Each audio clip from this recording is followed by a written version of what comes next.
గారు local municipal commissioner గారు field visit చేసి ప్రభుత్వ భూమిలో ఆల్రెడీ పట్టాలు ఇచ్చుంటే వాళ్ళకి ఇల్లు ఎట్లు ఇవ్వాలి, పట్టాలే ఇవ్వకుండా ప్రభుత్వ భూమిలో వాళ్ళు ఇల్లు కట్టుకొని ఉంటే వాళ్ళకి పట్టాలు ఎట్లు ఇవ్వాలి. కొన్ని దగ్గరలో సికమ్ ల్యాండ్లలో ఎంక్రోచ్ అయిన చెరువులలో సికమ్ ల్యాండ్లలో మనము పట్టాలు ఇవ్వడానికి కుదరదు. కాబట్టి ప్రత్యామ్నాయం ఏం చేయాలనో కూడా మీరు దాన్ని దృష్టిలో పెట్టుకొని చేసుకోవాలి. పర్టికులర్గా వరంగల్లో municipal and irrigation department coordination missing. ఇమ్మీడియట్గా ఇన్ఛార్జ్ మినిస్టర్ గారు సంబంధిత అధికారులు మున్సిపల్ అండ్ ఇరిగేషన్ మినిస్టర్ ఈ మున్సిపల్ అండ్ ఇరిగేషన్ అధికారులు కూర్చొని కాంప్రహెన్సివ్గా హన్మకొండ అండ్ వరంగల్ మొత్తానికి మీరు కాంప్రహెన్సివ్ ప్లాన్ చేసుకోవాలి. Warangal outer ring road inside ఏదైతుందో కోర్ అర్బన్ వరంగల్ ఏదైతుందో కోర్ అర్బన్ వరంగల్కి మీరు అండర్గ్రౌండ్ డ్రైనేజ్ విషయంలో కానీ రోడ్ల విషయంలో కానీ మిగతా డెవలప్మెంటల్ ఇష్యూస్లో కంప్లీట్గా కాంప్రహెన్సివ్ ప్రణాళిక చేసుకోవాల్సింది. దీంట్లో భాగంగానే స్మార్ట్ సిటీలో మీకు కొన్ని నిధులు వచ్చినాయి. మీరు కొంత దూరం స్మార్ట్ సిటీలతో నిధులతో కట్టేసి అక్కడ వదిలేసేది. మీరు అట్లా వదలడం వల్ల ఇంకా పెద్ద సమస్యగా మారుతున్నారు.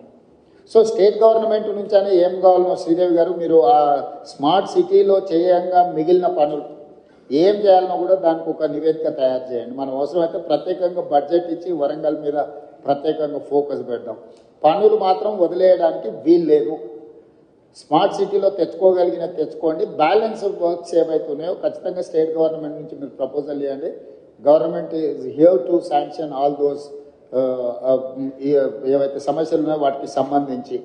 అదేవిధంగా ఇప్పటివరకు ఆ స్మార్ట్ సిటీలో మీరు ఫండ్స్ క్లెయిమ్ చేసిందా చేయలేదు, ఎందుకంటే లాస్ట్ టైం ఎక్స్టెన్షన్ తీసుకొచ్చినాం 1 year వరంగల్ స్మార్ట్ సిటీ. ఇప్పుడు దానికి సంబంధించి కూడా మీరు ఏమేమి చేయాలనుకుంటున్నారో వాటన్నిటిని కూడా మీరు ఖచ్చితంగా ఎంబడే టేకప్ చేయాలి. ఈ మీటింగ్ అయిన తర్వాత నేను ఫస్ట్ కలెక్టర్స్ రివ్యూ మీటింగ్ పెట్టుకోండి. డిపార్ట్మెంట్ హెడ్స్కి నేను సూచన ఏం చేస్తున్నా అంటే head of the department, Panchayati Raj principal secretary, irrigation principal secretary, MAUD principal secretary ఇక్కడ ఆల్మోస్ట్ అందరు ఉన్నారు. ఫస్ట్ మీ లెవెల్ ఒక రివ్యూ తీసుకొని గ్రౌండ్ లెవెల్ ఒక కోఆర్డినేషన్ ఆఫీసర్స్తో ఒక కోఆర్డినేషన్ ఆఫీసర్స్ కమిటీని ఇచ్చేసి వాళ్ళు కలిసి ఫీల్డ్ విజిట్ చేయాలి. కలెక్టర్లను కూడా అందులో భాగం చేసి కలెక్టర్ల ద్వారా నివేదికలు తయారు చేస్తే మనం ఏం ఫండ్స్ ఇవ్వడానికి ఉంటుందో మనకు స్పష్టత వస్తుంది. మీరు ఒక నివేదిక తయారు చేసుకున్నాక ఏ జిల్లాకు ఆ జిల్లా, ఫర్ ఎగ్జాంపుల్ వరంగల్ జిల్లా, ఉమ్మడి వరంగల్ జిల్లా ఇన్ఛార్జ్ మంత్రి గారు ప్రజాప్రతినిధుల అధికారులతో ఇమ్మీడియట్గా రివ్యూ తీసుకొని ఆ నివేదికలు తయారు చేస్తే గవర్నమెంట్ ఆఫ్ ఇండియా నుంచి ఫండ్స్ ఎట్లా తెచ్చుకోవాలా, స్టేట్ గవర్నమెంట్ నుంచి ఏం ఫండ్స్ ఇవ్వాలనేది రెండింటి మీద కూడా మేము క్లారిటీ ఇచ్చి దానికి కావాల్సిన నిధులు మంజూరు చేసే కార్యక్రమం తీసుకుంటాం. ఇక ముందు ఈ క్లౌడ్ బస్ట్ అనేది పర్మనెంట్.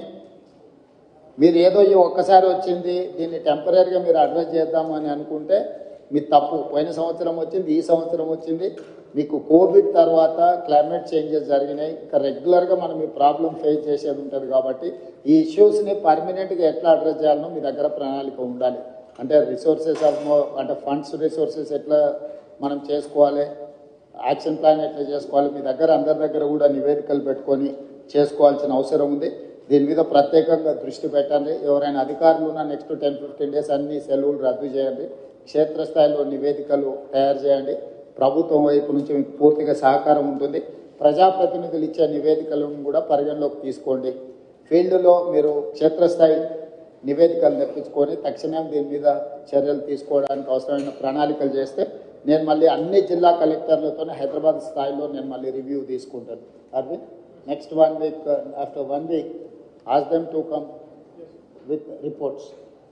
టోటల్గా ఆయా జిల్లా నివేదికలు మీరు తెప్పించుకొని మీరు అంతా చేసిన తర్వాత నాకు ఒక రిపోర్ట్ పెట్టి దాని మీద గవర్నమెంట్ ఆఫ్ ఇండియా నుంచి ఒకవేళ ఏమన్నా వాళ్ళ కమిటీని ఎవరినైనా ఇన్వైట్ చేయాలన్నా లేకపోతే మనమే వెళ్ళి నివేదిక చేయాలన్నా ఏం చేయాలని దాని చేత రెవెన్యూ మంత్రి గారు మీరు పర్సనల్గా దీన్ని దృష్టిలో పెట్టుకొని చేయాల్సిందిగా కోరుకుంటున్నాను.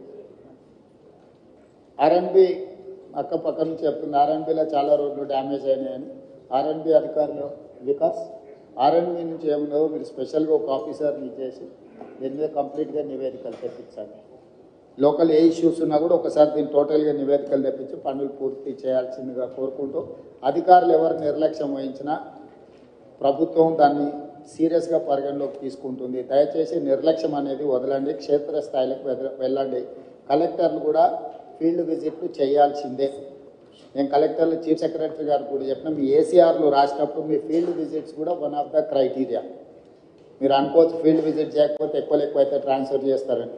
ట్రాన్స్ఫర్ చేయకుండా మీ వార్షిక నివేదికలలో కూడా మీరు ఎన్నిసార్లు ఫీల్డ్ విజిట్ చేసారు, ఎక్కడెక్కడికి వెళ్ళి ఎడ్యుకేషనల్ ఇన్స్టిట్యూట్స్ ఎన్ని చేసారు, డిజాస్టర్లో ఎన్ని అడ్రస్ చేసారు, అన్నిటిని కలిపి దాన్ని కూడా ఒక బెంచ్ మార్క్గా ప్రభుత్వం పరిగణిస్తుంది. దయచేసి ఈ అంశాలను అన్నిటిని కూడా దృష్టిలో పెట్టుకొని ఇప్పటివరకు బాగా పనిచేసిన అధికారులను అభినందిస్తూ